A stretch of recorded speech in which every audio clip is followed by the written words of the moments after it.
We are live.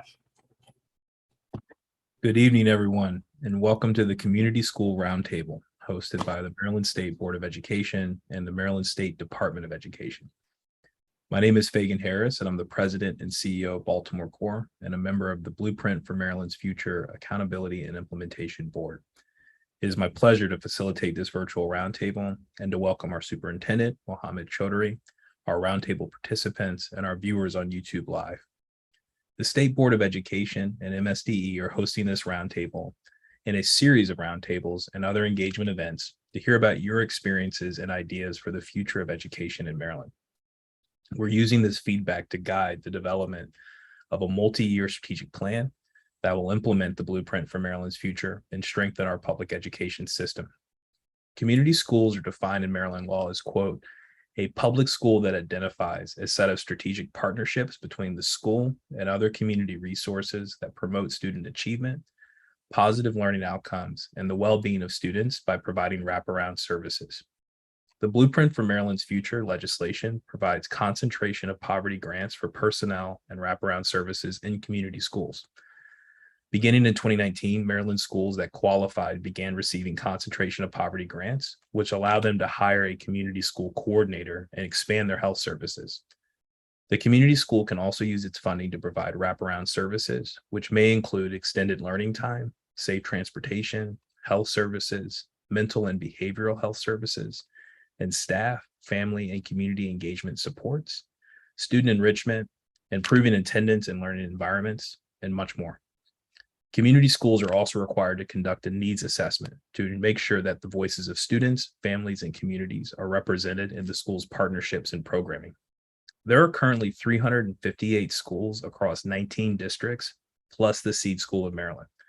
This number will increase annually as the threshold for eligibility for the concentration of poverty grants reduces.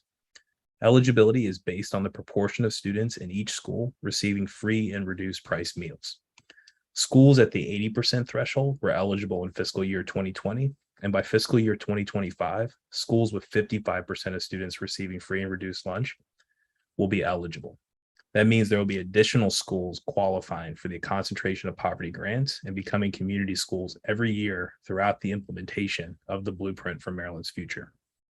You can learn more about community schools from MSDE's presentation on community schools and the concentration of poverty grant.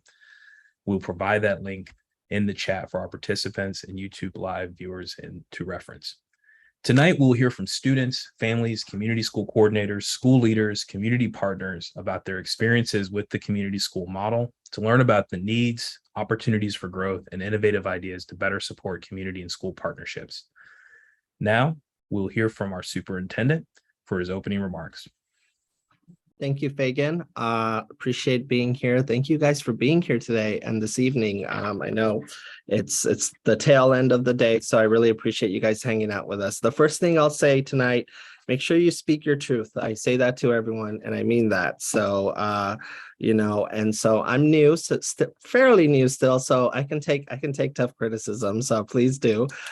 There's a lot that the department still has to do to be built for the blueprint to do right by our communities. So I'm looking, listening, learning, and then only then can I lead. And so this is part of that experience. I often like to say, my wife hates it when I say it like this, but I just got to say it like this. I was a really good teacher in Los Angeles because I was also a really good damn social worker as well on most days. And that's not okay. But that's what it took.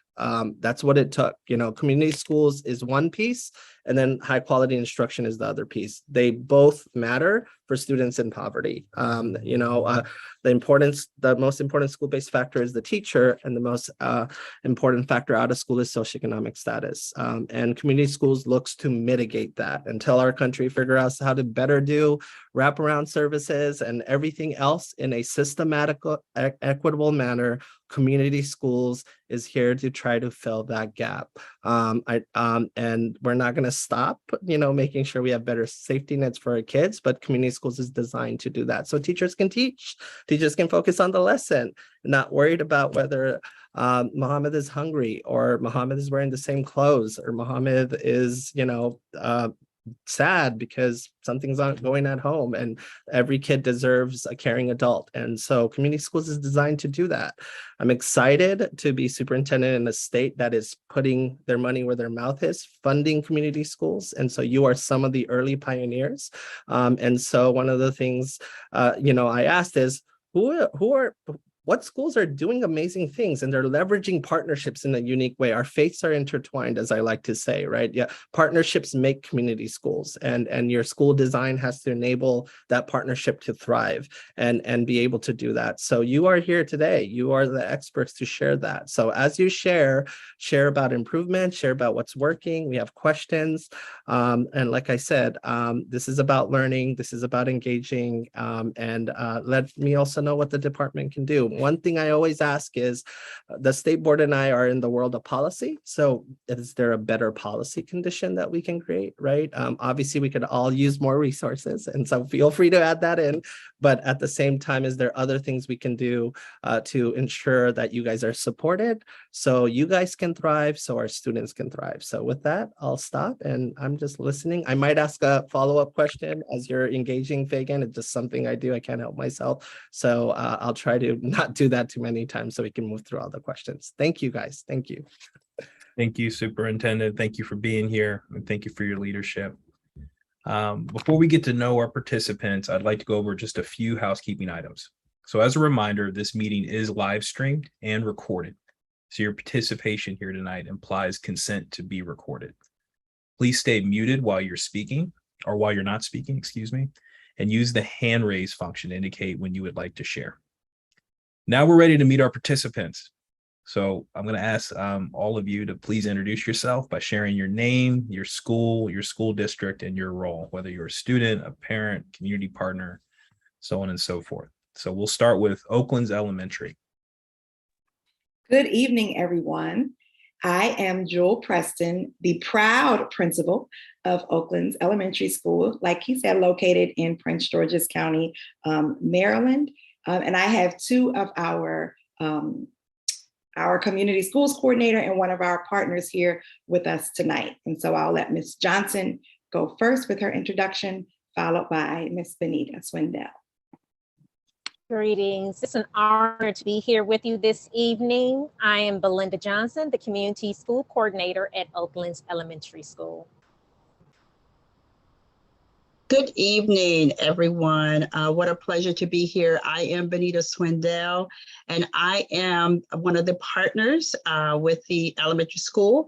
I am the president of Pearl Elegance Foundation, as well as Psi Epsilon Omega chapter of Alpha Kappa Alpha Sorority Incorporated. Thank you.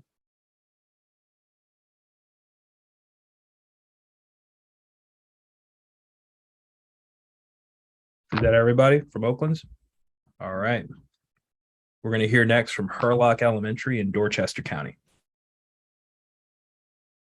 All right, good evening, everyone. My name is Bobby Helgeson, and just like Miss Preston, I am the proud principal of Herlock Elementary School, home of the Mighty Eagles. We won't rest until we are the best, is what we like to say. And I'm joined by two of our partners, and I will let them introduce themselves. Miss Church first, followed by Miss Ratcliffe. Nice to see everyone tonight. Hey everyone, I am Shayna Church. I am the school social worker and school community coordinator for Herlock Elementary School, and I am extremely excited and honored to be here tonight. Good evening, I'm Sue Radcliffe. I am a mental health therapist. I've been at Herlock Elementary for 21 years, and it's a MOU agreement between Dorchester County Schools and the Dorchester County Health Department. Terrific. Thanks for being here. And now we'll hear from Ben Franklin High School here in Baltimore City. Good evening, everyone. I'm Kelly Oglesby. I'm the Community Schools Program Manager at Benjamin Franklin High School, which is in Brooklyn, Curtis Bay, South Baltimore.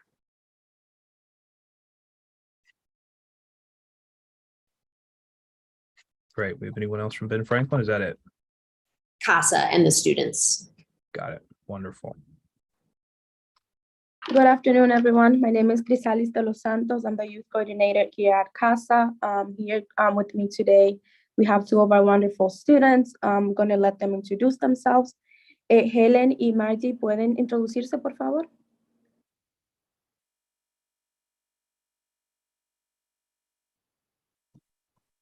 Okay, so the two students that we have are Helen Segura and Margie Segura, 10th and 12th graders at Benjamin Franklin. Wonderful. Thank you all for being here. I know you all have a lot of things you're juggling this evening, so thanks for making the time, and I appreciate your work, Sally. The 4-H University of Maryland Extension in Allegheny County. Hello, my name is Lacey Ashby. I'm an educator with the University of Maryland Extension, focused on 4-H and youth development in Allegheny County. So I'm representing a partnership for all of Extension, not just my program as 4-H for Allegheny County and what we do with our community schools. Wonderful. Thanks for being here. And let's go to Gaithersburg Elementary School in Montgomery County. Hello, everybody. It's wonderful to be here. I'm Paula Summers, and I, too, am the proud principal at Gaithersburg Elementary School, where eagles soar. Hello, everyone. Nice to meet you all. I am Christina Max. I am the Community School Liaison at Gaithersburg Elementary in Montgomery County. Great. Thank you all for being here. Let's move to High Point High School in Prince George's County. Good evening, everyone. My name is Lori Taylor, and I am the proud principal of High Point High School. We're also Eagles, and along with me, I have my community schools coordinator on the line, and I'll let her introduce herself. Good evening, everyone. I'm Tatiana Sandoval, community school coordinator at high school, and a very proud Eagle myself. I am actually alumni from High Point High School as well, so I thought I would share that too. Very cool. Thanks for sharing. I'll study more about eagles in Maryland. There must be something about eagles in Maryland. I'm into it. All right. Let's hear from the New Song Academy in Baltimore City. I'm Doug Fireside, the proud and exhausted principal at New Song Academy in Baltimore City. With me, we have our community schools coordinator, our executive director of the nonprofit operator, Miss Mary Lee, who is both a parent, grandparent, and employee here. And most importantly, Malay Jones, who is one of our amazing rising 7th graders. I am humbled that she chose to join us. So I'm going to start with Malay. We'll go in order of importance: Malay, Mary Lee, Brother Nance, and then Jason Green.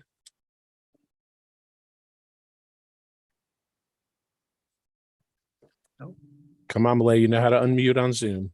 Hi, everyone. My name is Malay Jones. I'm glad to be here tonight with you guys. Thanks, Malay. We're glad you're here.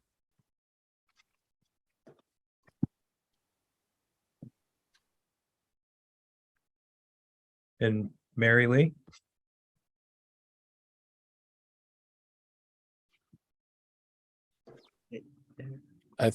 I think she was having some audio trouble. Okay. Brother Nance. Oh, Mary Lee, go ahead.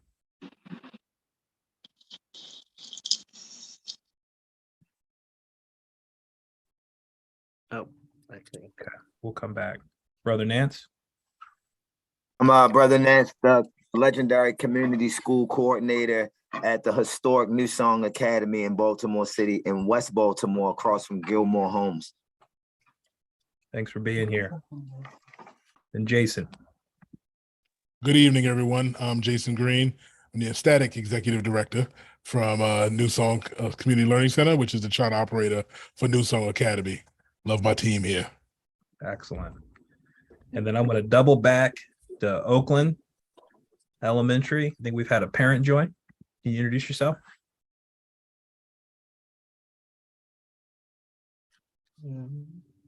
Uh-oh, I don't know where she went. Hi. Wait,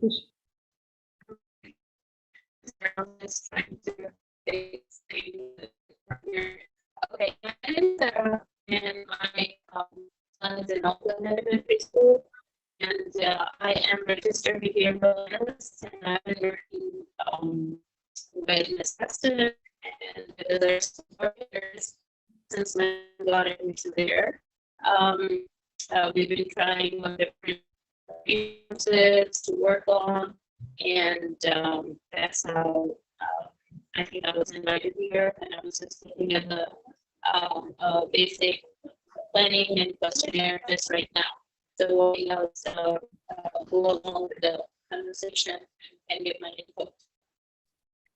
We appreciate you being here. Mary Lee, one more chance to introduce. Can you hear us? I will just give a big shout out. Miss Mary Lee, Brother Nance, and I are still in the building. So I think Mary Lee is running triple duty, also letting people in the front door. Got it. All right. Mary Lee's doing God's work. We appreciate you, Mary Lee. Thanks for being here. All right. Thank you all so much. So as we transition into our questions, we're looking forward to a rich and robust conversation about your experiences, your ideas for better supporting community schools. We want you to be as open and as honest as possible. We also ask that you do not share the names of staff or students to protect their privacy, while also allowing you to share as much of your experience as possible. We have a lot to discuss in a limited amount of time. So each participant chose questions that are most important to them to discuss this evening. We'll be calling on you for those specific questions to make sure everyone is able to share. If we're running short on time and you have more to share, please use the chat function. To our YouTube live viewers, please share your thoughts on the questions in the chat. All right, let's jump into the questions. So questions for our participants. First question. Each of your schools are currently receiving a concentration of poverty grant to implement a community school model. What has been the impact of the grant on your school, and where are you in your implementation journey? And we're going to go to Chrysali, Helen, and Margie first to kick us off. Yes, of course. Helen y Tatiana, la pregunta es, I'm sorry, es cómo le ha impactado a ustedes o qué, cómo está ayudando a ustedes el modelo de escuela comunitaria que tiene su escuela. Si se pueden quitar el mute y responder la pregunta. ¿Lo dijo? ¿Pueden contestar la pregunta? Sí. Ok. Mi nombre es Tatiana. Ok, mi nombre es Tatiana. La escuela de Benjamin Franklin es una escuela comunitaria. Nos da ventajas de que organizaciones pueden ayudarnos. Okay, hi, my name is Tatiana. The school model that my school has is that community is able to come in and help out. Ok, Tatiana? sigo. A estar preparados para la universidad. Yo acabo de pasar al grado 12 y soy parte de los programas de casa que ayudan con el desarrollo de liderazgo y preparación para la universidad. Gracias. I've been able to join and learn about organizations like CASA that help me with my leadership development and helping also getting ready to start college as I am in my 12th grade year. Thank you. Okay, Helen?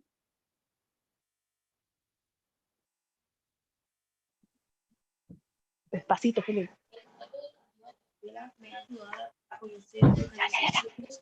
Ya está, no más. No puedo escuchar. I'm sorry, I just can't hear them. Helen, ¿puedes comenzar nuevamente?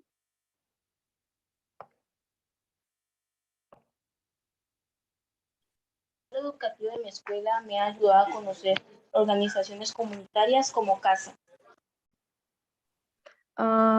My school has allowed me to learn about organizations like CASA. Yo he podido participar en programas durante la escuela, los cuales me preparan para ir a la universidad. I've been able to participate in programming during school hours, which has helped me a lot preparing to go to college. En casa hay varios servicios como clases de español, salud y otras clases que nos ayudan a estar mejor preparados. Gracias. At CASA, I'm able to take ESOL classes. I've been able to take health classes and other services for me and my family to be better prepared. Thank you. Thank you for sharing. Yep, no problem.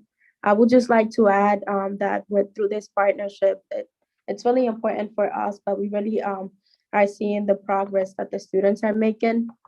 This year, I just started this role this year, but I've been able to participate a lot with the 12th graders, and we were able to graduate 32 students who are going to be going to be Triple C and being part of the Mayor's Scholars Program, regardless of their immigration status. So being able to come to the school and offer those programs during school hour, it's really important because we are able to follow up with students individually. And it's not like they can go home and not come to our after school programs, but we have that timing that's really important for us to be in contact and case manage the students while they're in school. Excellent. Thank you for sharing, and thank you all for being here tonight and representing your experience. It's important. Would love to hear from Jewel next.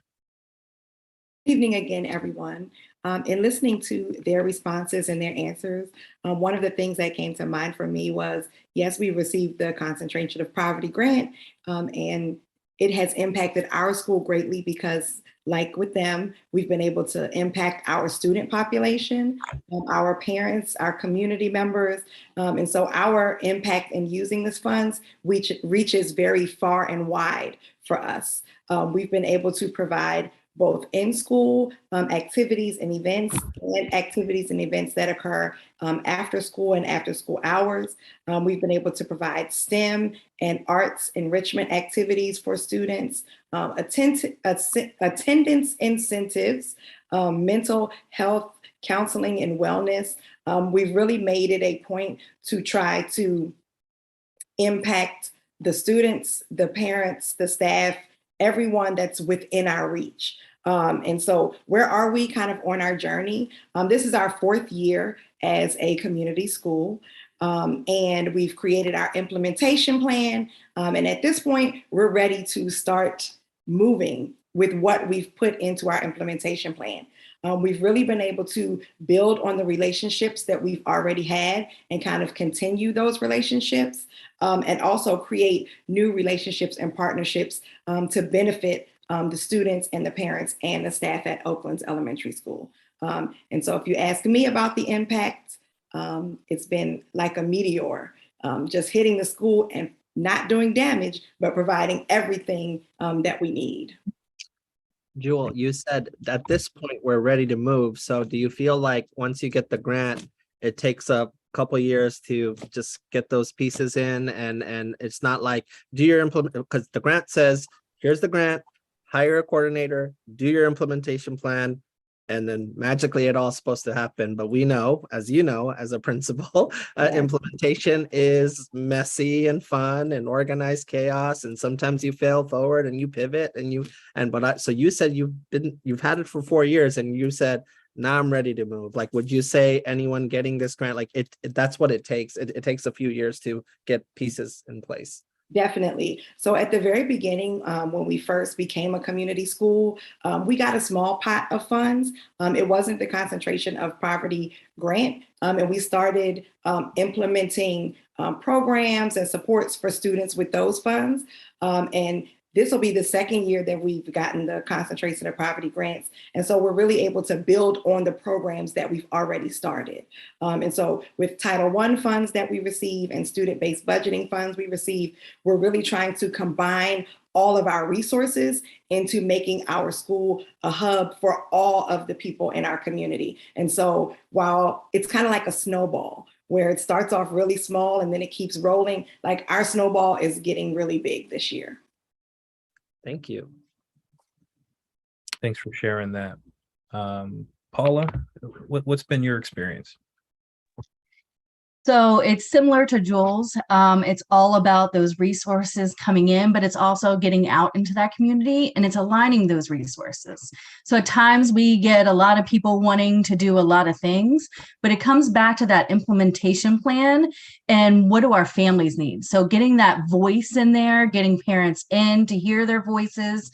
But it comes down to, a kid getting a new pair of glasses and, oh my goodness, I can see the board, or I'm able to come into school now and not have a grumble in my tummy.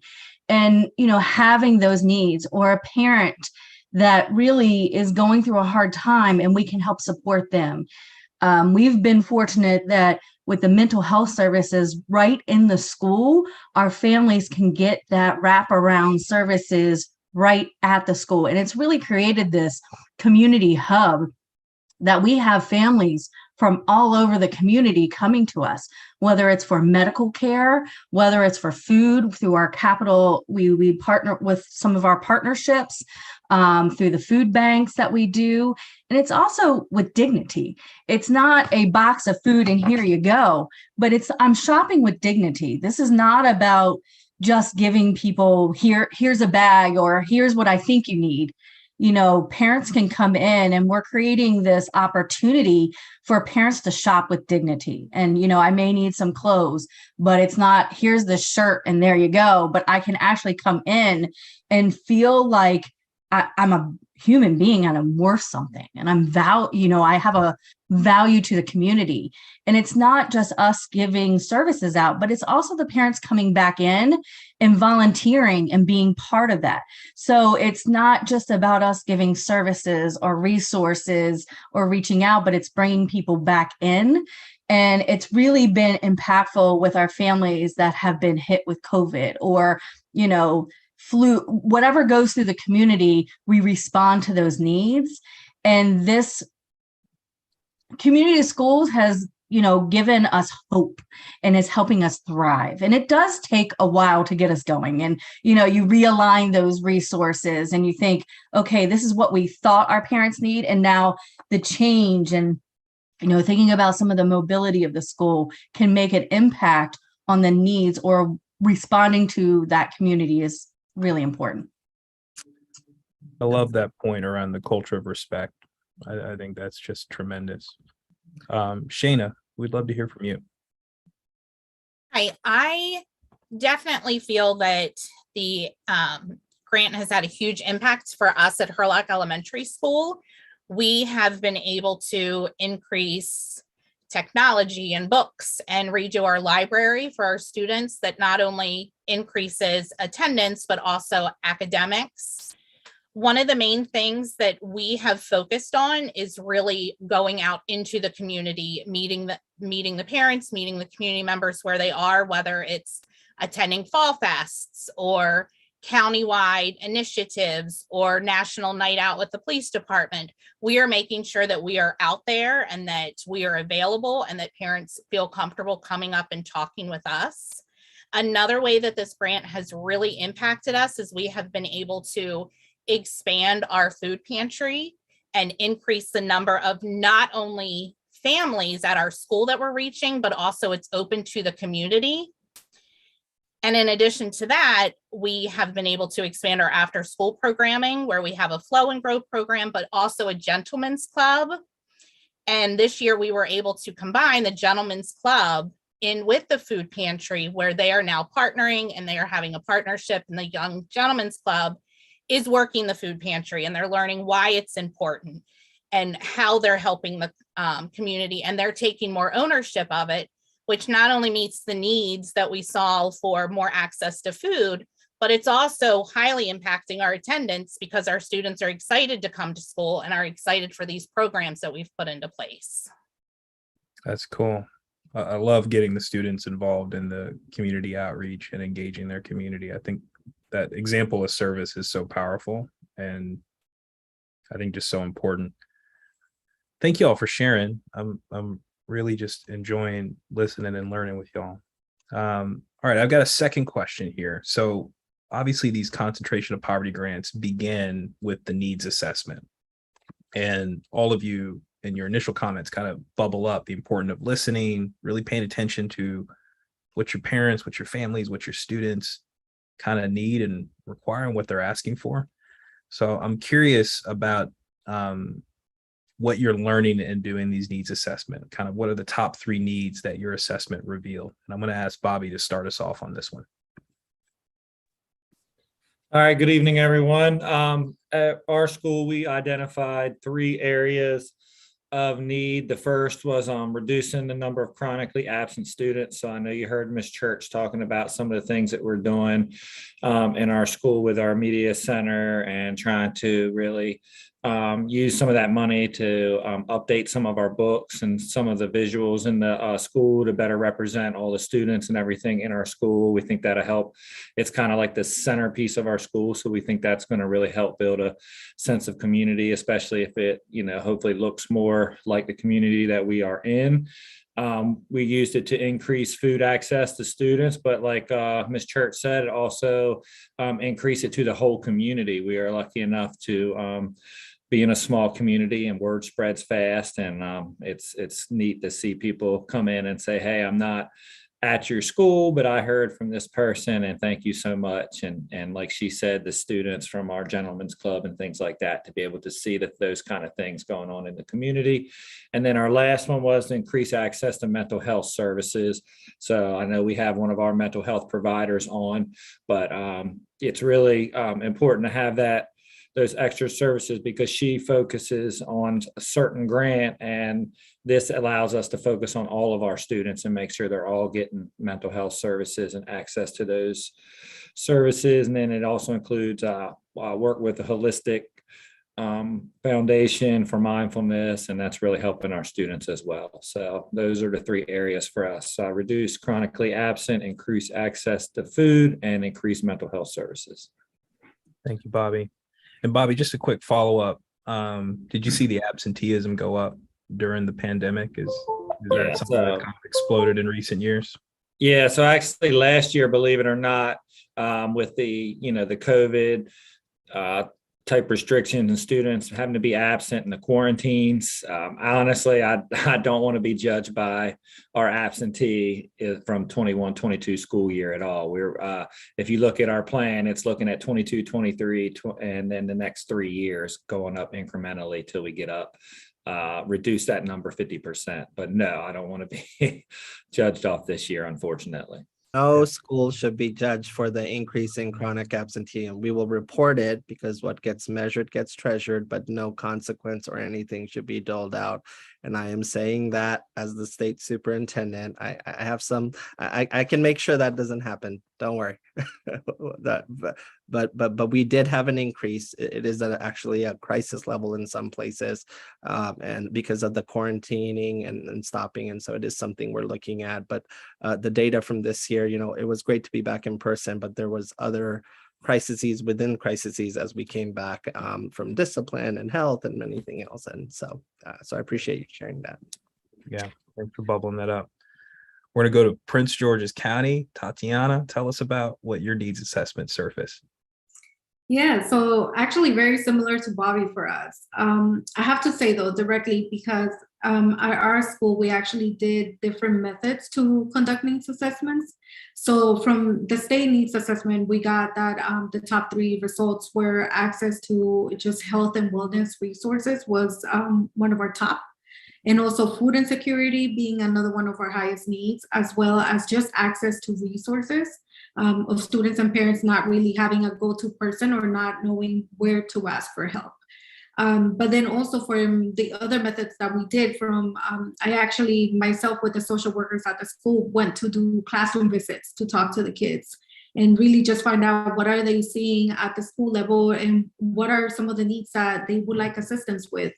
And, something that really worked because again, right, one of the post effects of the pandemics is students being very shy to speak out loud about what their needs are. So just giving them another method to write and communicate with us as well.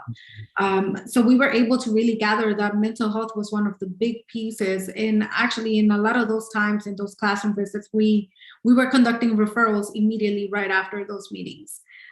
So another thing that we did that was really helpful was doing a needs assessment of our own at the beginning of the year, and another one even halfway through the school year as well to check in, and then also to continue to connect those students with services. And chronic absenteeism was definitely one of our high needs as a school that we want to target. As well as the 3 top needs that I mentioned, but also continue to enhance our parent engagement, especially for us at a high school level. We really want our parents to work with us when it comes to making those decisions and having them feel like they do have a space at the table because they do and their opinion matters. Yeah, thanks for sharing that. I wonder if you could speak a little bit to the kinds of mental health challenges you're seeing. And, you know, Doug, I appreciate your comment that these are cascading challenges, and there was obviously a lot of challenge at the height of the pandemic and the heart of it. We're all starting out, but it's continuing to roll through our system. So just if you could speak a little bit to the kinds of referrals you're making, the kind of issues you're seeing bubble up. Yeah, you know, regarding mental health, a lot of trauma, a lot of depression, anxiety, and other mood disorders as well that we're seeing. Substance use has actually been one that I've been in this field for over 6 years now, and this has been the most referrals that I think I've had to make when it comes to just substance use, or even helping our families for themselves, the parents or any other family member as well get connected. But what I will say is that we are definitely outnumbered when it comes to the number of students and the needs that we need to meet when it comes to the number of staff that we have available. I definitely have to say, you know, staff burnout has also been very, very real. And even, you know, working and supporting the mental health of our staff and community partners and community members and parents as well, right? So really the mental health sphere, I think, is one of the highest needs that we need to focus on. You know, we are one of the schools where we were extremely fortunate to have, I believe, 6 mental health providers on site, and still that was not enough. We still had wait lists.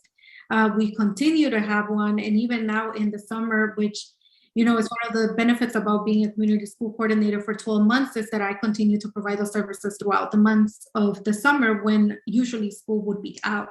So I already have a list of students that I'm getting ready to connect with services as soon as school begins, so they can continue to do those in-person mental health services in the building on site.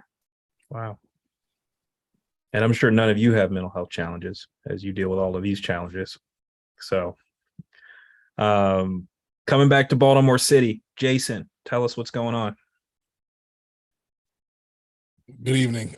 So, you know, we're looking at, when we did our assessments, we had a plethora of concerns and requests that came up. Of course, Doug mentioned, you know, we focused our dollars on, you know, extra support in the classrooms, because education support was definitely one of the pieces that requests that came up. Community safety, and then of course family resources. You know, and family resources comprise of a lot of pieces. It's a general topic, but it could be food insecurity, it could be job support, you know, paying you know, bills that are coming in, especially during the pandemic, where, you know, bills are still piling up, but people are not working. So it's all connected in there. You know, we're in a community where, you know, really the number one provider of social services are the people on the corner. You know, so we have to be able to combat that. And, you know, so that speaks to all the needs that are there when they talk about, you know, community safety, educational support, and resources. Yeah, you know, it's clear because of the community that we're in, you know, and Baltimore City and how it works. So having, you know, community school coordinators, having partnerships where we're able to reach out and bring in the resources, because we can't be that for everybody. You know, we can't solve everybody's problem, but the more that we partner with outside resources and bring them to our space at all occasions, and anything we can do. If we have a basketball game, we're having resources there. If we have a graduation, we have resources there. You know, if we're giving out food, we're putting flyers in the bags, in the boxes, and we also have, you know, people outside tabling. At pickup and drop off, we have people outside tabling, just to provide these resources throughout, because we see that our families come to us and they're like, look, I had a family towards the end of the year come and say, you know, I love the school, I love this. I really need help finding a place to live. You know, we're getting evicted and we need a place. I'm not a real estate agent, but you know what? I know places, and I was like, you know what? Here's a couple of places to call that I know are looking for, you know, residents, and they're low cost. And then let me also connect you with one of my colleagues who does this and can potentially help you, you know, in another way. But that's what we become. You know, yes, my title is executive director, but I could be, you know, like I heard somebody say, you know, you're a counselor, you're a teacher, you're everything, you know, at that point, because we're a true community school and believe in our community. Jason, thanks for sharing, and thank you for what you're doing. And what I heard in your answer that I find really inspiring is schools do a lot of things, and everything that schools do, whether it's an athletic event or a community event or an educational event, it creates touch points with the community. And those touch points are opportunities to make a difference and to serve. And I just appreciate you lifting that up. Okay, so we're talking about needs assessments. We're identifying some of the things that we're doing in response to those needs, building on that. So the blueprint envisions effective delivery of wraparound services, right? So we heard about mental health referrals. That's an example of wraparound service. Let's go deeper on that. Let's hear about some of the other wraparound services that your school offers or plans to offer. And specifically, how do you know that the programs and services are effectively supporting students and families? So it's a two-part question. You know, what kinds of wraparound services are you providing at your school or planning to provide? And how do you know that those things are effective? How do you know they're working? So I'd love to start with Belinda. Yes, it is so important to provide these wraparound services. Once you are able to identify the need, and then looking, as Ms. Preston pointed out, the needs and things that we have at our school, as we looked and we identified some of the needs were with basic food resources, needing those necessities. So with that wraparound services, we were providing food, where we are able to provide monthly food distributions, working along with organizations where we set up and be able to have a food pantry within our parent center to try to help with those, and other organizations to bring those food resources. If it's not something we have housed at our school, we are also sending them out to those various community partners that have those resources that they can be connected with.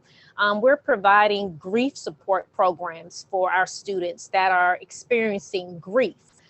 We have STEM programs, the STEM carnivals, STEM workshops, just to help our families, our students learn about STEM careers to kind of help them with their future. Working and having mentoring programs for those students that need mentoring. Maybe attendance was a barrier. Trying to have programs in place. We have a Falcon Star program. This is a school-wide program that we have, that we put a star underneath the student's desk. It's sporadic, where they never know. And so students are able to look under their desk to see if they receive that star. And when they do, we have a container of various items that they can receive. And again, this is based on our community partners that have donated different items, and students come out. So that kind of encouraged them, let me come to school, because I don't know when they're going to do this particular Falcon Star program. Also doing social emotional learning activities. It's so important to do that, and working along with our community partners to be able to go into each individual class and to provide a lesson for them. Also having a lunch bunch where we sit and work with kids, individual kids, and just trying to do those tier levels of support to make sure we're meeting those needs. We have just our parent academy, because we want to empower our parents and families for them to be able to advocate. So we have such things as standby guardianship, having those guardianship programs for them to learn and understand about that. We've done things with self-love, caring for yourself in the midst of life's everyday busy. How do you do that? Some of those things. Fine arts program. We've had music and dance and drama, in which we've even had our community partner work along with us to have a production of The Wiz, where they came in and taught them to dance in, and we were able just to create that whole thing. But that was building partnerships and already to bring into something we already had. Having educational assemblies where we would have bullying presentation, puppet shows, self-esteem, test strategies, and then working on our health. We've noticed that health was a major issue where families were saying they didn't have health care. So we wanted to make sure and work along with programs to have like a mobile health clinic be able to come in. And that's something we're working on also this year to do. So we're always striving to have these wraparound services. But then you wonder, okay, are these effective or not? And the way that we're looking to make sure they're effective is, one, you have to have a goal. What is our goal? What is it that we're trying to accomplish in this? And in doing that, are we meeting these needs? And then you want to take some type of data and evaluation, some surveys and questionnaires, or even have focus groups to make sure, and assessments, and also the attendance. Are a lot of students or families participating in these programs? So you always have to self-evaluate and monitor things, so this is something we're constantly doing. It could be in the different meetings. I know that the principal, Ms. Preston, and I, we meet bi-weekly. It's almost every day we're talking about things, but we meet bi-weekly to talk about programming. But also when we have our steering committee meetings monthly, we sit and we talk and try to determine, are these things that we're doing effective? And if they aren't, reevaluating, coming back and seeing how we can make a difference. So that's what we're providing with our wraparound services. Thank you. Thank you. Jewel, are you sure you guys are only now moving? I don't know about that. About Belinda. There's a lot moving. There's a lot of moving. There's a lot moving. Thanks for sharing that. What I heard in that answer, I heard so much good stuff, but like the culture of continuous learning and improvement, and also the creativity. It sounds like y'all are having fun trying to figure out what makes sense and what can we try this month or next month. And let's hear from the students how it's working. I think that's powerful. Jewel, go ahead. I was just going to say we are moving, but with the funds coming now, like the larger amount of funds, we can do so much more. So it's like way more exciting. That's the idea.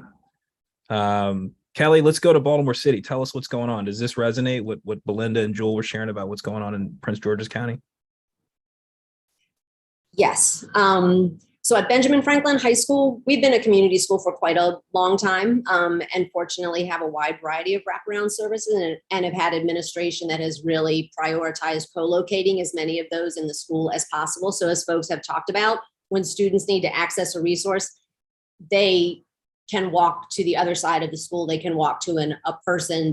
There can be a warm handoff to a person that's seeking resources. We're not giving them a name and a phone number on a piece of paper and hoping that they're able to access something.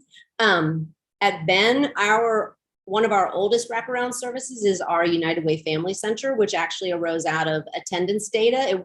We learn things out of needs assessment, but we also learn things out of school teams and relationships, most definitely with our students.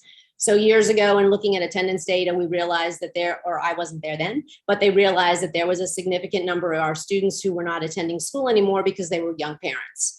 And so that started us on a journey to have an on-site child development center, trauma-informed, attachment-based in our high school, which allowed parenting students to come back to high school. And so we can serve 18 children from 6 weeks to 4 years old on site.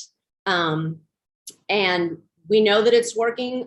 One of the data points that we share all the time is that the national average for parenting students graduating from high school is somewhere around 47%.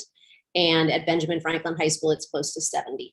So to be able to bring their child to school, go back to school, receive all of those wraparound supports, embedded clinical services that help them grow and strengthen as a family multi-generationally is a wonderful thing. And I think every high school in Maryland should have an on-site child development center because we have young families. And one of our most recent wraparound services, we have a very large and growing immigrant population, as our students that are connected with CASA spoke about. And one of the things that our teachers started to see was an increasing drop-off of students because of the stress of needing to earn money to pay for their legal services as immigrants to the country. And so when we came back after the pandemic, we started to talk about what could we do, and we formed a small school-based team to try to figure out how we could bring some legal services into the building. And so at the end of last school year, our first partner was the Chacon Center at the University of Maryland. We did an info session with a number of students just to talk about it and try to see if what teachers were hearing, get a sense of how extensive it was. And 67% of the students that were there said that they had legal services that they needed support with. So we kept working, and in May of this school year that just ended, we partnered with Catholic Charities Esperanza Central Legal Services, and we had an on-site consultation clinic in May. And we're focusing on SIJS, so special immigrant juvenile status cases first. And we had 26 spots at that consultation clinic, and Esperanza Center came in with their volunteer attorneys. And at the end of that clinic, 25 of the 26 students were referred on for pro or low bono legal support. So we're thrilled about that and really excited. We've had some staff changes, so we have to reorganize ourselves, but we're scheduled to have our second consultation clinic in the middle of September when the new school year starts. And our ultimate goal is to have a fund established and to be able to provide legal services for more extensive and involved immigration cases for our families. Wow. Y'all are doing a lot. All y'all are doing a lot. Thank you for sharing that. Christina, tell us what's coming on in Montgomery County. So first, I'm going to go ahead and just kind of list out some of the wraparound services that we offer right now at Gaithersburg. We are offering, one thing to highlight before I start is prior to us becoming a community school, we had a plethora amount of resources.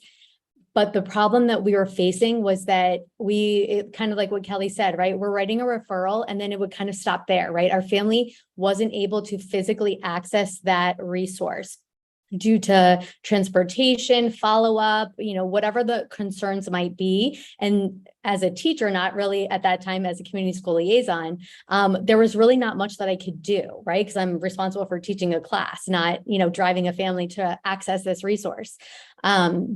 So one of the things that we have to be very strategic in when we're partnering with, different resources is that we need to make sure that our families can access these resources in our building. We're in a walking community, so we know that if we can get these resources in our building, our families will be able to access them. So that is a huge part of what has totally changed our community here at Gaithersburg. And so some of those resources that we offer in our building currently are mental health resources, therapies. They meet with families, they meet with students individually, they'll do group therapy, vision services, which we've had a vision bus come to the school and service students throughout the school day. So they are able to come get their eyes checked, get fitted for a pair of glasses, and then go right back to math class. Dental services. We have recently hired a wellness coach to come in and teach mindfulness to all of our learners in our school and set up mindfulness spaces throughout the building for students to access at any time during the day. We have partnered with diaper banks, so families are able to come to our school or even just reach out to us and let us know that they need diapers and wipes, and we will get that for them in whatever size they might need. We've also partnered with multiple food markets and pantries in the area. So we have weekend food bags, and we also have farmer market styles where, like Paula was saying, families can really come and shop with dignity and kind of tell us what they need. And one of the other it's kind of a wraparound service that has been like crucial to the community school movement, really, especially in Montgomery County, is the level of professional development that our district has given the community school liaisons. I mean, we did just this year, we have been jam-packed with mental health training, working with our local sheriff's office, trauma-informed teaching. I mean, the list just goes on. And without that professional development opportunity, this job would be very challenging. And that also sets us up to be able to monitor the progress of, are these resources working, and what else can we do to help these families access these resources. So again, as Kelly said, we're doing surveys, we're meeting with partners, we're having daily conversations, we're building relationships with our families, and, going out into the community and seeing what are the needs there. And it's exciting work. And, we're so thankful to be a community school. Thank you all for sharing that. I want to go to Sue next in Dorchester. Thank you. Thank you for having me here. I provide a unique perspective just because I am not an employee of the school or any school system. So I was really asked to be a part of this. It's been really nice to hear everything that people are saying. And one of the things that really resonated is what our state superintendent said. The story his wife doesn't want him to tell is that if you are a good teacher, you're a good social worker. And with this grant, I have noticed a huge change in the school and the school culture. And I think it's a lot to do with the administration team and with Shana. She's not paying me to say that. I've been in the school for over 20 years. And one of the things that I saw as a result of this grant was a quick assessment of the needs. They were able to figure out, okay, what does our community, our school community, and what do our students and families need? It was very obvious food was one of the number one things. And I know a lot of you have talked about that this evening. And so, I remember one time in the middle of a rainstorm, Shana had a whole bunch of people out there and parents were involved. People would drive up, open the trunk, put in the food, and then they didn't even have to get wet. I think the incorporation of having a person be involved in the community has definitely changed the culture of the school.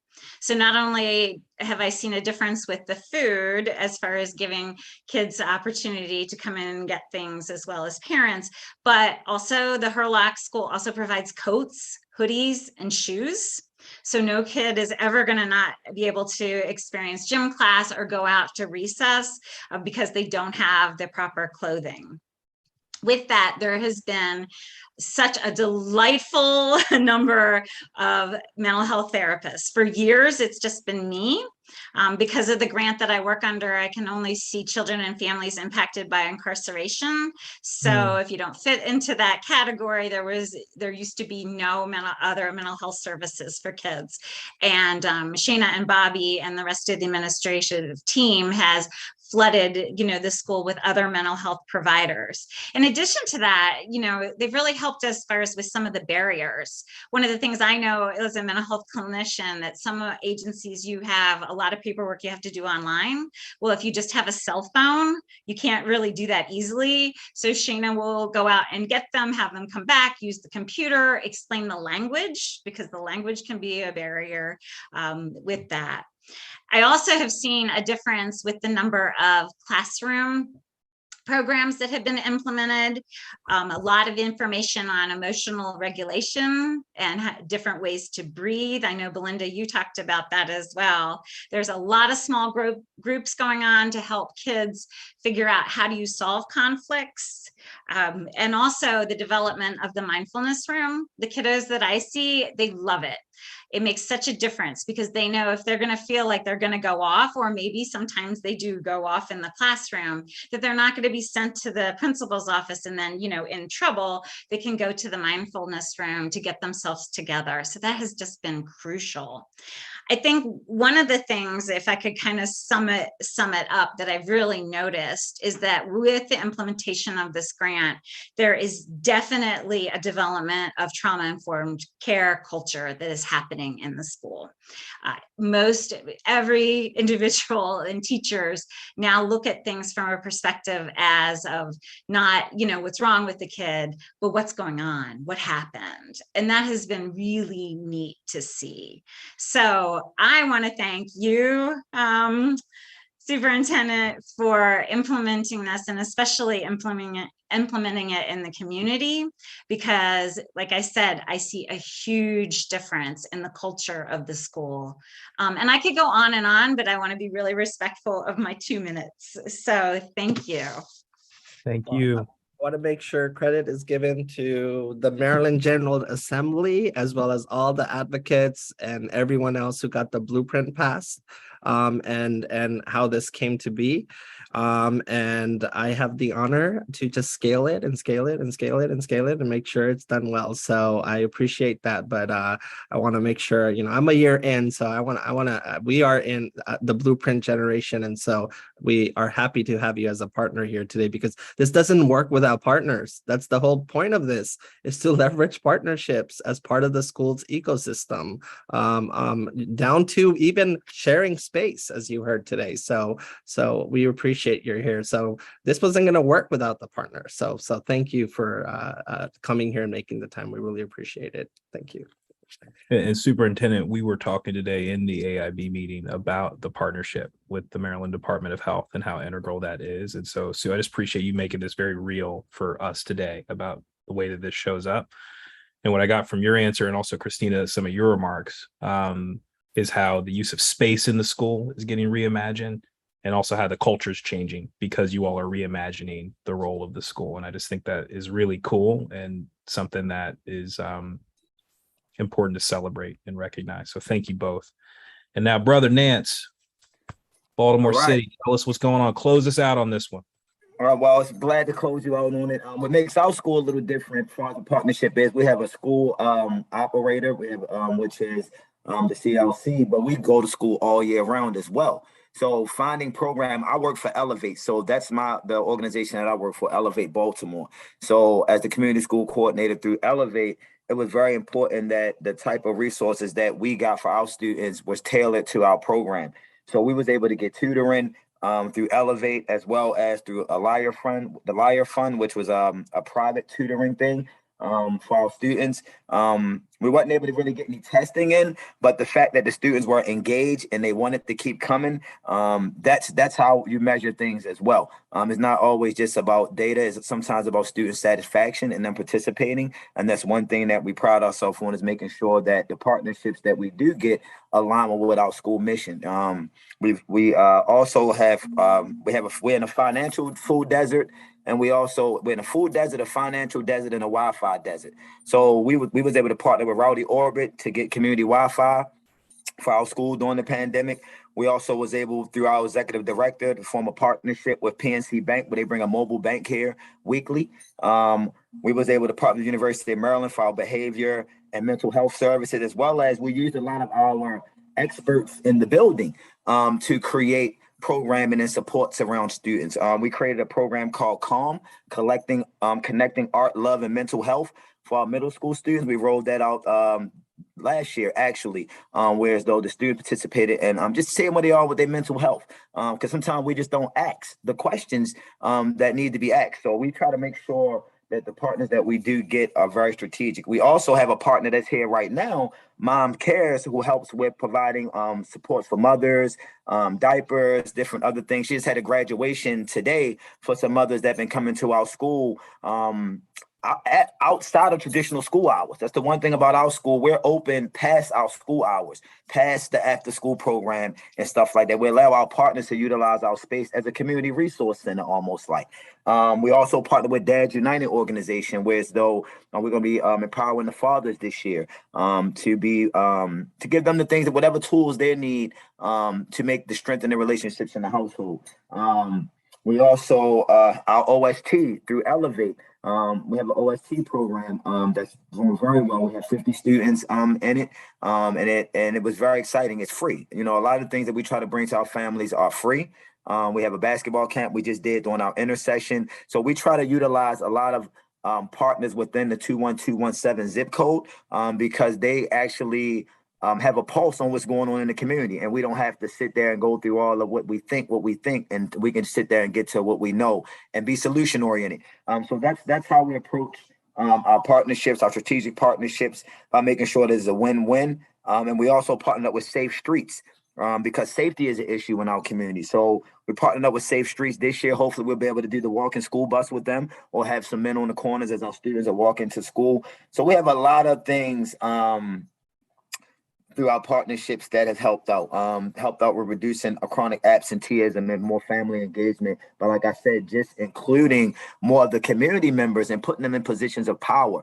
I think a lot of times we underestimate the people in our community, and they actually have all the answers. They actually are the experts of their life. You know, so I think that's one thing that we pride ourselves on at New Song is making sure that our parents, our students, and families are at the table with us as we're making these partner decisions. So those are some of the partnerships that we have curated this last year and this year. And one of the major ones that we're doing this year, we're partnering up with No Boundaries Coalition to offer a food shopping experience where parents and families in the 2121 area, 21217 area can utilize our school as a pickup location for fresh groceries to make sure that they can not only utilize the services that's provided by the government, but they can use it through our partnerships that we have at our school. So we're trying to make things convenient for our families, and we just try to bring the information to them in a way that they understand it. So we base our partnerships on that. I hope that answered the question, but that's how we operate here at New Song.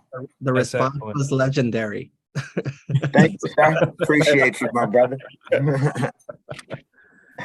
Brother Nance, I've got a quick follow-up for you. Yes, so sir. you use an important verb in there. You said curate. These are the partnerships we curate. And I'm a Baltimore guy. And the partners you name, Mom Cares, No Boundaries Coalition, Rowdy Orbit, I know all these partners extremely well, huge fan of them. And so I know, just based on my lived experience, to see these are some of the best providers in the city, bar none. We only rock with the best. If they gonna come to my school, they gotta be the best. You can't come to my school halfway. That gets to the heart of this question, though. So as we add more community schools, and we've probably got some folks in YouTube Live who are thinking about becoming a community school or they're coming online, what guidance would you have if you're going to curate a new partnership? How do you know a partnership is worth getting into, right? Because not every partnership is going to work out. And I'm sure all of you have stories about partnerships that don't add up well, right? And ends up being a lot of brain damage and a lot of time wasted. So talk to me a little bit about that. Well, just making sure it's not a transactional partnership and is a relational. That's the major thing. You know, we had a partner, I'm not going to say the name, that was trying to give us rescue food. I'm not giving my families rescue food. It's as simple as that. It's rotten food, and it wasn't something that my parents they complained about. They don't even want canned foods in my community. You understand what I'm saying? So, you know, I listen to my community, and when partners come to the table, we have between myself, the executive director, we're all on the same team. So it's not like you're going to hear one message. So I think that that's one thing that we need as if we're moving forward and curating partnerships, that making sure the community school coordinators and the powers that be at the schools are speaking one mission, one voice. We're in one direction, because if I'm saying one thing and the principal or the ED or whoever's saying something else, like my ED bring me in as the closer. You know what I'm saying? Like they'll set everybody up. Then I come and be like, hey, listen, what are you here for? Having a very candid conversation, you know, because then that catches you off guard. You know what I mean? If somebody asks you a question that you should be prepared for, if you come in there from a good place, you should be prepared for, if you're not coming to be predatory, like the nonprofits and all other things that come into our community. So we're very knowledgeable of what's happening in our city, as far as Baltimore. So we try to make sure that the partnerships we get, when you say curate, we make sure we have some very honest, transparent conversation about what our needs are. And it's not about what their needs are, it's about our needs. And as long as we stay in the mindset of what our needs are and not go with every shiny object syndrome, then I think we'll get more stuff done with the partners that we do have, and we won't have to be canceling out and replacing partners year after year after year. Our partners stay with us for years, and they become fixtures in our community and become actually part of the foundation of our school. So I don't know if that answered your question. Nailed it. Zoom needs I don't know if it has a snap or a mic drop. We need one of those emotions. It doesn't you can do that. It's not a reaction option though. I just looked for it. It wasn't there. Well, I want to build on this next line of questioning, this topic of partnership. And Lacey, I'm coming to you. I want to hear how you're thinking about partnership, how you integrate it effectively in your school. Brother Nance talked on a lot of first principles. I'm sure you've got lived experience in Allegheny County that resonates with this conversation. So tell us a little bit about how partnerships are playing out in your context. Sure. So as I mentioned at the beginning, I'm representing 4-H in Maryland and University of Maryland Extension. And so as a partner working with our community schools, it's interesting how times evolved. And, previously we were reaching out and, getting a relationship with one teacher that only resulted in a one-time class because they had one Thursday during the entire school year where they could have something fun for us to bring to the students. The community school structure, I would like to say it has worked great. The community school coordinators are great because it's a focused person that can really brainstorm all the resources in the community, put all the pieces together to put a really good experience together for the students. It's not a one-time 15-minute presentation on a topic. It's a really well-rounded, thought out long-term partnership. It really has been long-term with our office because our office houses people with a lot of areas of expertise within the University of Maryland Extension. And so just to give an example, how, if it was a contact with one teacher, we'd have never pulled this off. But because of the community school coordinators being able to brainstorm, they were able to apply it to the entire school. So in combination with people from my office doing nutrition lessons and tasting new foods, we had, I personally went in and did agriculture education lessons that tied back to like, where do your food come from? Where do the leather on your shoes come from? Where does the t-shirts you wear come from? So where it traces back. We also had another person in my office come do finance education, basic budgeting. And because the school was in an area that doesn't have a lot of farmers market access, we were able to get one of our farmers market vendors to come to the school. The students actually got $5 or $10 cash to go to the parking lot, pick the produce and product they wanted to buy. So they had to learn the decision-making and apply the decision-making, apply the time management, the curiosity of, well, I don't know what this is, but I'm going to try it. So they were able to apply all that things from the lesson, use it, do it. And then the farmer's market vendor actually stayed late after the parents picked them up. So then they could share with their parents what happened, how they applied it, all they learned. And then that resource was also there connected to the families. So they knew, oh, here's another resource. So the community schools have really, I think, have and can continue to improve, bridging that connection between all the many resources that are in a community, but we're all in such isolated little bubbles that how do we connect so everybody knows each other exists? And how can we work together on that? So, these community schools, I think, have a really great opportunity to bridge what, my organization can bring, as well as a lot of other agencies in the community, have it exposed to the students, share it with their families, do it after school hours with the families, and then let them know that, this is available for some of your, the people that have shared. It's really awesome. It's at the school. Other ones, just letting the parents know that, again, these things exist in the community if you need other help. So for example, even though this was one example that University of Maryland Extension worked with a school, just knowing parents learning that University of Maryland Extension exists, or even the staff of the school know that University of Maryland Extension exists, that there's all these other offerings we can then, so if a family needs meal planning on a budget or diabetes management, that's another educational opportunity we offer. Or if it's for staff development, we have the mental health first aid professionals within our organization. We have positive youth development training. So there's a lot of, train the trainer, direct teaching. And I think that community school coordinator is just able to have the dedicated time to put all those pieces together to make a long-term impact in life skill development, which is what 4-H is all about. Got it.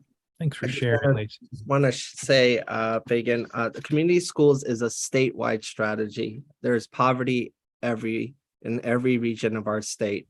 I've spent my year visiting schools from Garrett to the shore, to Somerset, to the core, to the south. It is everywhere. It is felt by every race, class, and creed.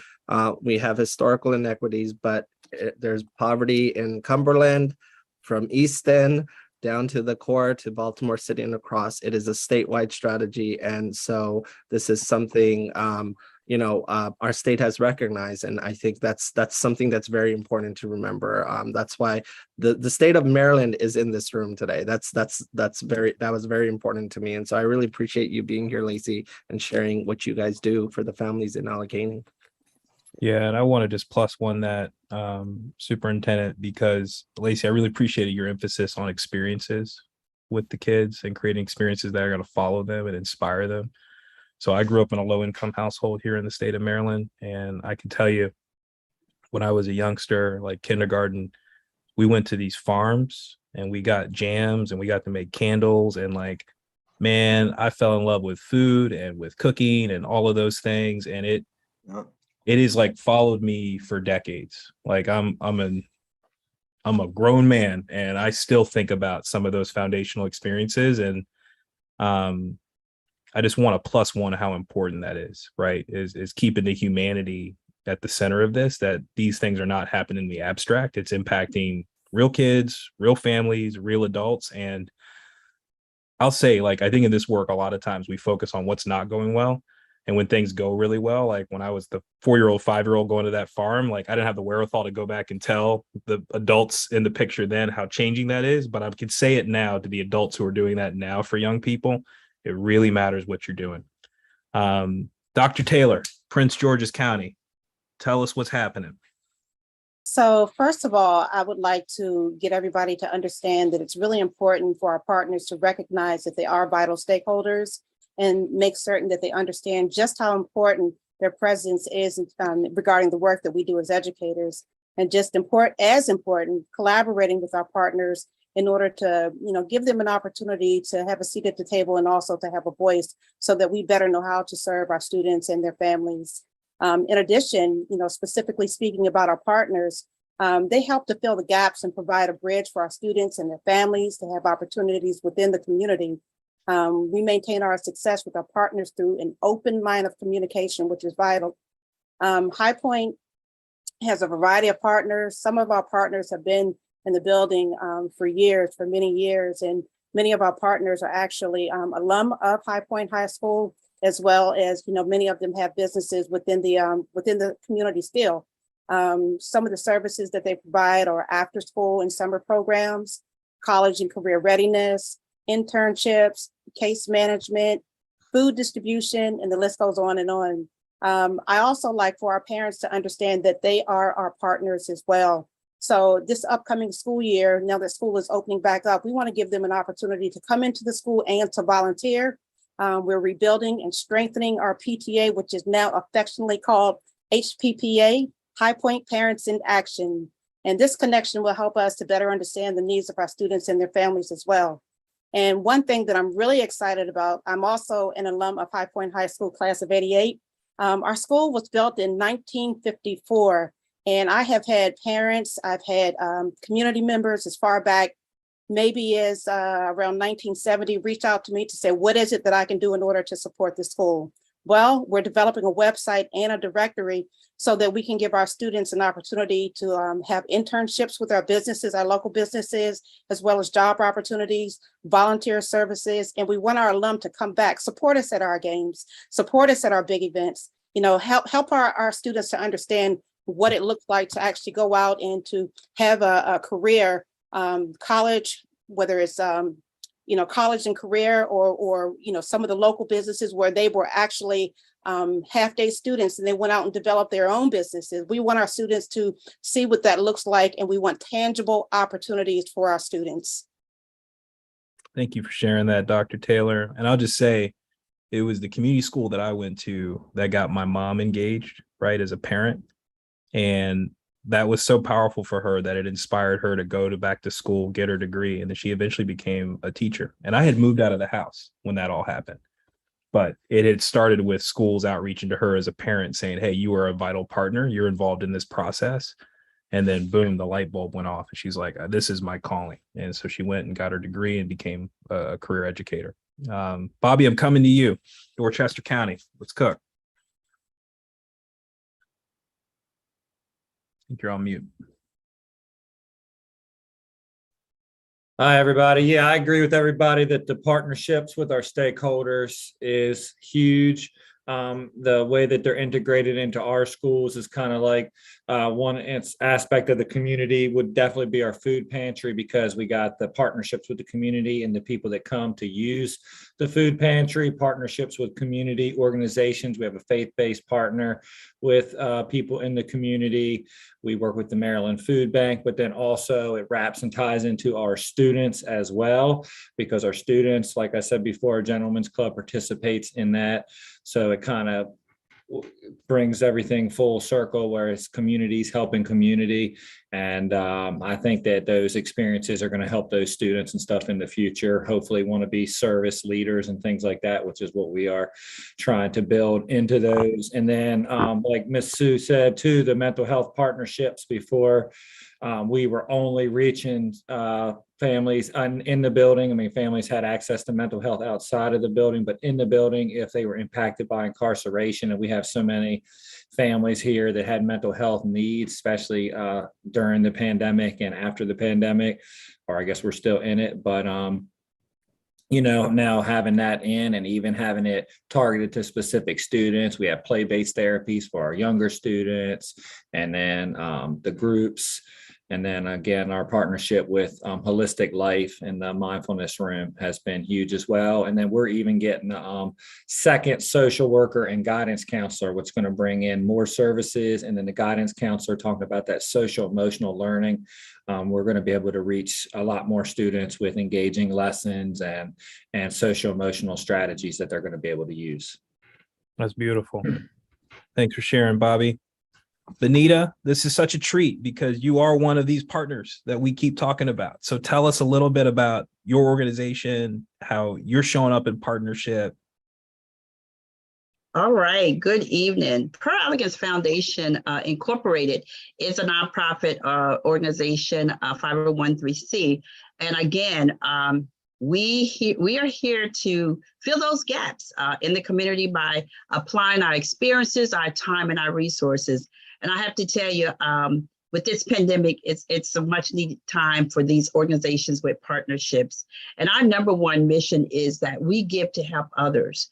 And I can tell you, we were very instrumental in assisting with the setup and stocking of the comfort closet, from assisting the students and families with supplies, food, household, personal items, personal supplies.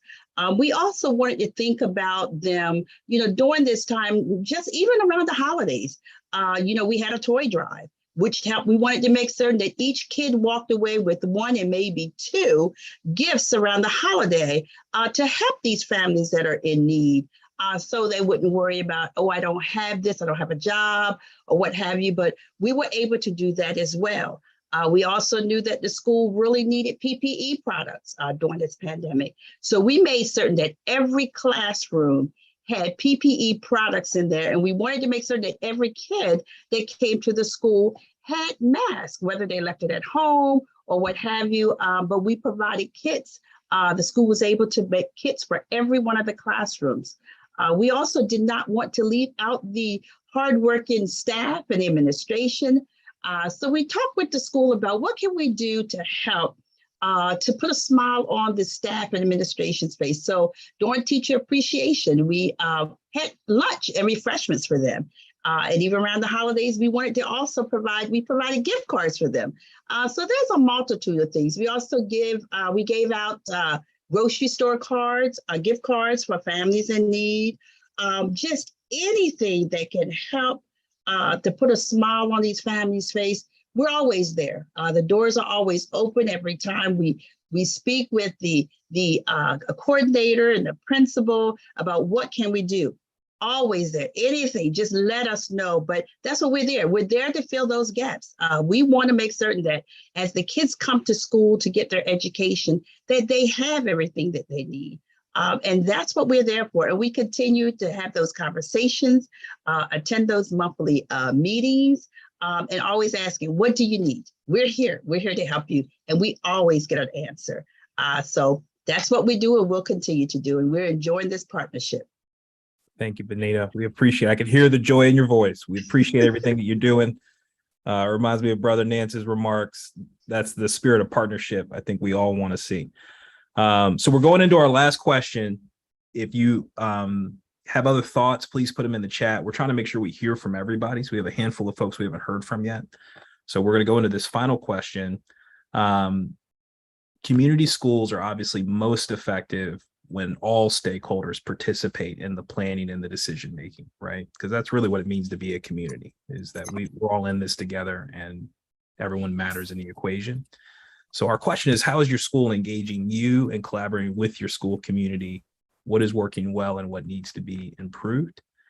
And so with that, I'd love to hear from Sarah, and then we'll hear from Mary Lee, Malay, and then Doug will close us out. So Sarah, why don't you start us off? Thank you so very much. I'm just gonna go over quickly and wrap up my experience with working with Miss Preston and Miss Johnson right there. First of all, I want to thank both of those ladies because this is my first year in Maryland and in Oakland Oakland Elementary School with my son.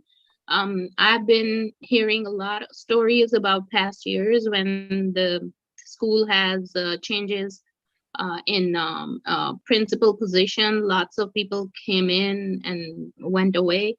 So this year, everybody is very satisfied with Ms. Preston's presence there. The way she's working and collaborating with the parents, hats off to her. My experience working with her as a parent was very, very good, and still it is. Since I think the parents need to come up as well to participate and show their presence up there. I was lucky enough to relocate back to Maryland after 10 years. So I needed a whole lot of staff resources, and Miss Preston and Miss Johnson, both of were my first stop to get all the information and resources. And hopefully with that collaboration, we can move on with more reforms within the school community. Thank you so very much. Thank you so very much, and welcome back to Maryland. And thanks for sharing it. Thanks a lot. You're doing. Mm-hmm. Do we have Mary Lee or did we lose Mary Lee? I feel like Mary Lee's working overtime. I think Mary Lee's out there. She's working. All right. Malay Jones, you're up. Okay, so with the question that we have, how I feel like that the organizations that we're collaborating with and how well I think the community has. Okay, so first, the community, our school community, the New Song community, we listen a lot to our family. They listen a lot to the families and the students. So it's like, it's never a problem. Like we need like something, like the sooner we need something, we can always have a person to lean on or something like that in the community, or whether it's in the community or the building. And our community works very well together if we need to come together, if we need to talk about a problem and to stop a situation, or we need to have a resolution about something. And also,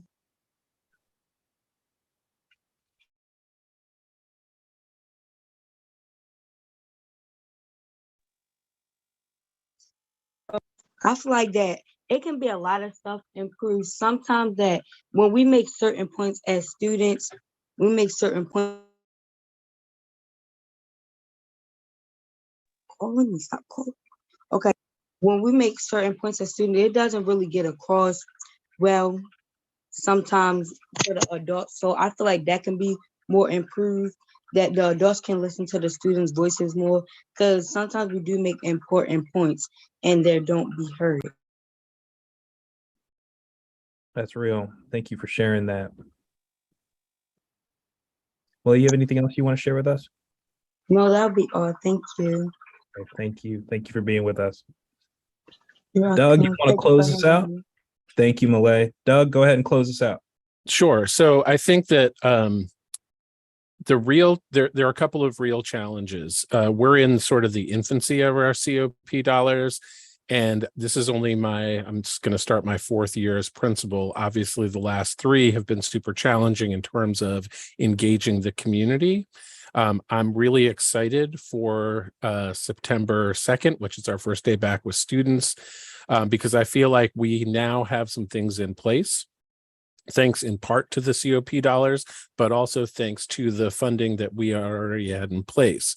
I think so one challenge is simply getting past the norming and storming phase, right? So that we can really start to enact some of the things that we want in a systematic way. And thanks to Brother Nance, and thanks to families like Malays and staff and community members like Mary Lee and our leadership, Jason Green, we're able to now sort of say like, okay, we've got some things in place. Now we're going to continue them.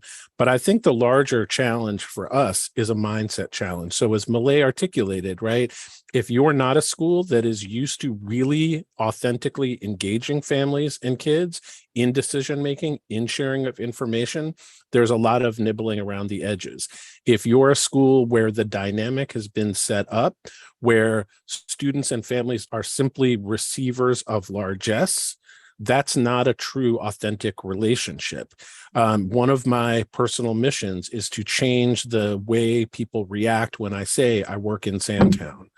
And so I think that oftentimes we have done for folks rather than done with folks. And again, changing that mindset has been super challenging, changing the way that our partners' mindsets are to like, we deliver coats. I mean, that's awesome. We'll take the coats, but are you getting to know the students?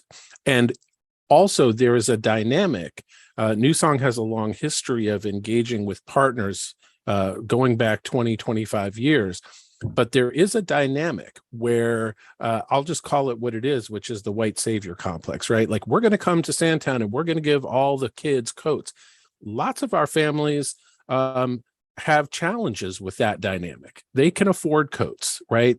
There are things that they know how to do. Instead of engaging in a real dialogue with families and students to talk about what the needs are, we can just drop stuff off and we've done a great job. So I think really changing the mindset around how some of these programs work, how do we engage voices authentically, not just like what color do we want to paint the bathrooms, but really what are the kinds of services that a community school needs to offer, and how do those reflect the needs of the community without gentrification and moving families out, because that's not our mission at all. I also think I've heard a lot of really amazing ideas shared, which I just absolutely love.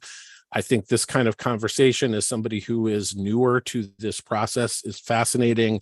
I also wonder, though, how many of the programs, how many of the things that people talked about were already in place before COP dollars came into the picture. So I would love, for example, to have the flexibility to start a micro loan fund here at the school. So families, like they have in other communities, families who have a short-term need, I need $500 to get my car fixed so I can get to work and back, will pay that back with a small interest loan.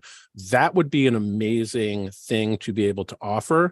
But the restrictions on COP dollars as given to us through the school district present roadblocks. We're sort of hemmed into a very traditional model of providing services for those dollars. The last thing I'll say, it's great to have $100,000 extra dollars to buy more services from the University of Maryland School of Mental Health.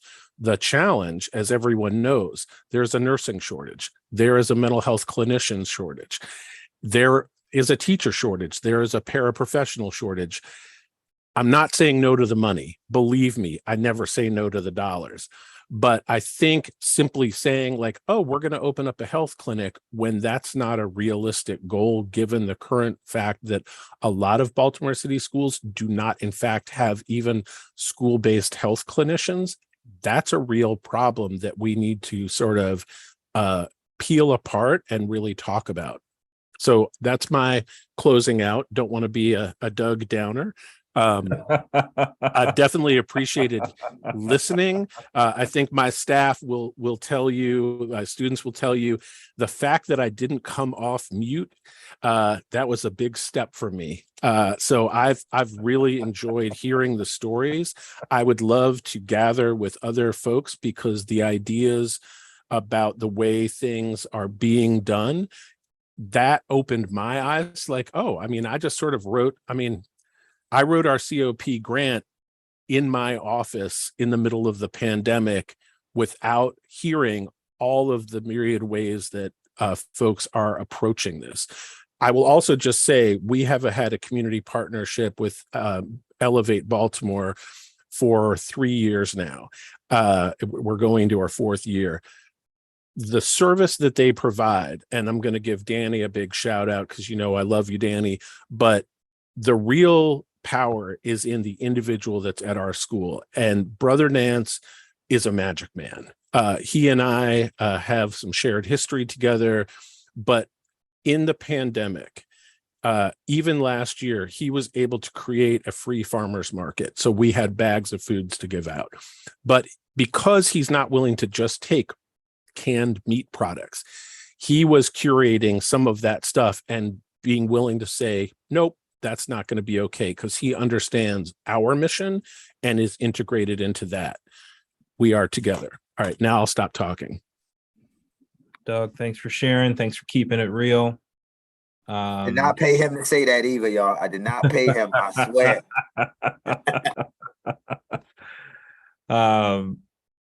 Mr. Superintendent, any final reactions or remarks before I close this out? Go ahead. Does someone want to say something? Yeah, he made very valid points, which I think I used them in the chat box. And I think I paid him.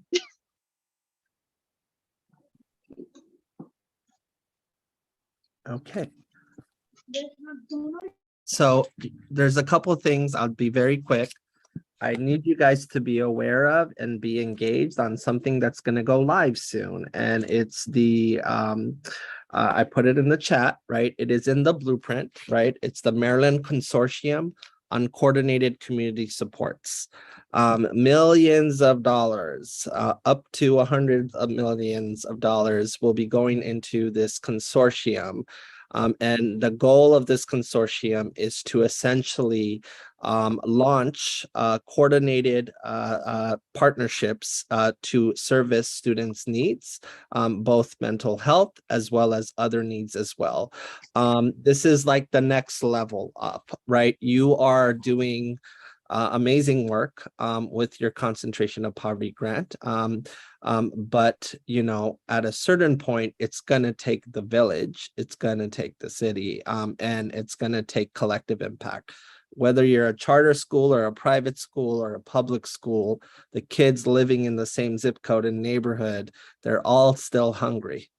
They're all still struggling. They're all still walking the same street with concerns of potential violence or whatever that may be. And so it's going to take a village. And the concept, and I was very excited to see this in the blueprint, the concept is this massive consortium where I am one seat. I'll probably be a loud seat in it, but I am one seat. And we are to give out grants for people who come together to do this work well. And so the last piece I'll leave you with, just because I'm a nerd, everyone who knows me, I'm going to leave you with some reading. I want you to read something called Collective Impact, and I put it in the chat. This work takes, you know, we need all the nurses in that region focus on all our kids, right? And we need to be able to do this in an organized way versus being able to compete with each other and have a broader impact. So what I'll leave you with is, you are the pioneers. You are doing amazing work. Doug, you said, can the State Department of Ed convene people? Sure, I can. I can do a lot of different things. And so, of course, I can convene people. I can turn the state board room into a whole community school conference. I can do a community schools conference. You know what? It's probably time to do a community schools conference all throughout the year. And so we will. And you guys will be leading the breakout sessions. And so I'll just leave you with, you are doing work that is going to set the trend for how to do community schools. I want to be able to deploy our new baby community schools to your sites because you're going to be models of excellence. And you guys are all going to be legendary for what you do. And I'm going to just leave it at that because that's the word of the day. Amen. Amen. Amen. Thank you all so much. I'm so inspired by what we heard here today, and I just appreciated the emphasis on solutions and how authentic all of you all are, and just so many threads, but also so much creativity. So just thank you all for being so generous with your insights and your time.